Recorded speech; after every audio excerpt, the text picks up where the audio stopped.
Mic check.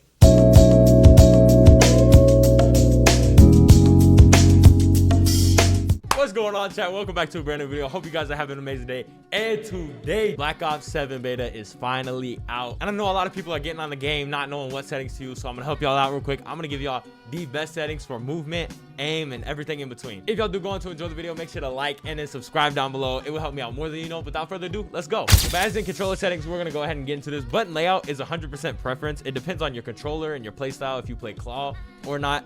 I will give y'all my settings though. This is what I use, but I also use this controller, and I have two paddles, or I got 4 paddles on the back, but I only use 2 of them. But if you play claw, or if you just play on a regular PS5 controller, this is all personal preference and up to what is most comfortable for you.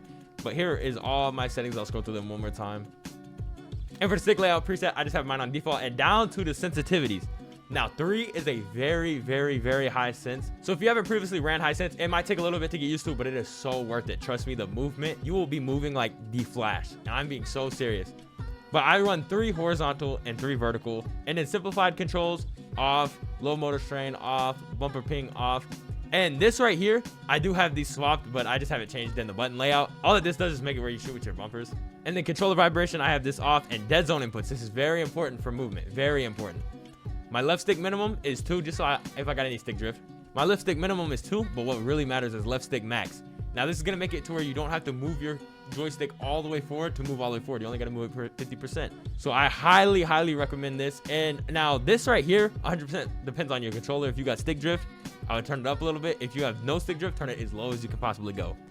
And the right stick max, we're gonna turn this all the way up. And left trigger, if you don't shoot with your bumpers, I would put this as low as possible. It'll make it to where you shoot as fast as possible, which will lead to winning a lot more gunfights. Now over to the aiming tab, sensitivity multiplier. I just have all these on 1.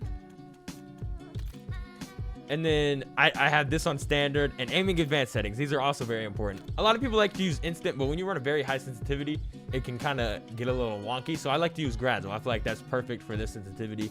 And down here, dynamic. Everybody should be using dynamic. It's the best one by far, especially for aiming. And now for custom sensitivity presume, I do have these on, and here are all my settings.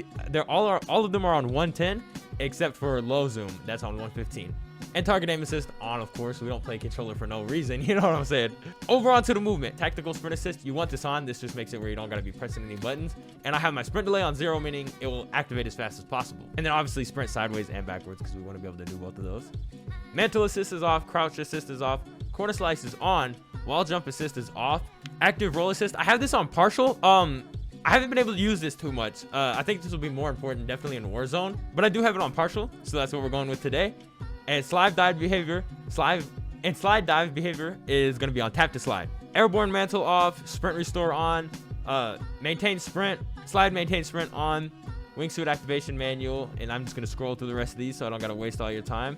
And movement advanced settings. Here's all my advanced settings right here. And then over on to combat. Aimed out sights behavior is on hold. Weapon mount activation, ADS. Again, I'm just gonna scroll through these, get through this real quick, so I'm not wasting all your time. If you don't have this on for Warzone, make sure to put this on. That's the best thing you could be doing. Onto the combat advanced settings. Here's some more little stuff. So we're gonna start with what everybody console or PC can use. We'll start with that real quick. Motion reduction off. Arachnophobia. I think this is mostly for zombies. I just have it off. And field of view, you want your field of view max. That means you'll be able to see more of your screen, and it'll look like you're running a lot faster. It's so much better. Make sure that's max. And this is very important. A lot of people skip over this. Independent means it'll just be on the standard FOV setting. But if you put it on affected, it will look like you have a loss. It will look like you have a lot less recoil. If you ever watched anybody and you're like, whoa, their gun is not moving, but mine is. This is the setting right here. So make sure to put this on affected. Weapon field of view, we're gonna put that on wide. That's just gonna make the weapon look smaller, so it takes up less of your screen. And then we're just gonna go ahead and scroll through the rest of this real fast. Turn motion blur off. You don't want motion blur on. And I just have inverted flashbang on. If you want that on, it just makes it where when you get flashbang, instead of your screen being really bright and white and literally flashbanging you in real life, it's just gonna be black. Your screen's just gonna go black until it's gone. And now over to the quality. I believe this is more PC settings, and I have pretty low end PC, so this is what I'm using to make sure I get the most FPS possible and make sure the game looks as good as it possibly can for y'all. So I got render resolution on 100 just so the game looks really good, and upscaling sharpening, fidelity cast. There's all these different ones. I know nvidia DLSS is pretty good, but I use fidelity cast, and I just have that set on to 50%. This setting right here is very good for FPS. It will double your FPS. but it will add a lot of input delay, and I just don't think it's personally worth it because I'm a very fast player. So I have it off, but if you are having a very hard time running the game, definitely turn it on. VRAM target scale, I have mine on 80. And then pretty much everything like that is on completely minimum. I got persistent effects on.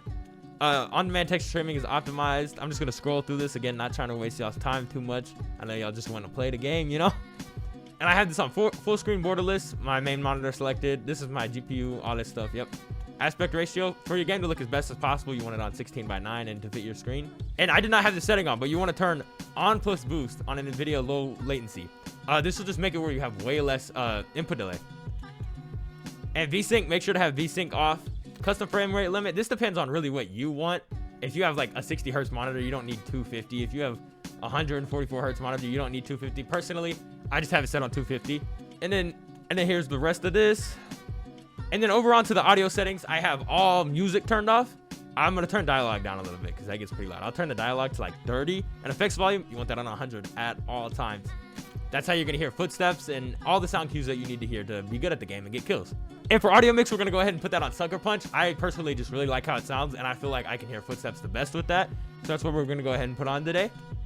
And I'm gonna just scroll through the rest of these for y'all. I'm gonna turn this on as well so you don't get that loud like ringing sound in your ears when you get flashbanged.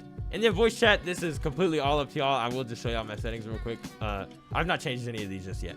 And with that being said, that's gonna be the end of this video. I hope y'all did really enjoy this video. If you did, make sure to like and subscribe. It would help me out a lot, and I really appreciate it. And if y'all do go on to put on these settings and you like it, make sure to let me know in the comments. I love to hear feedback and everything like that. Now put on these settings and go drop some high kill games. I appreciate everybody for watching the video. Bye.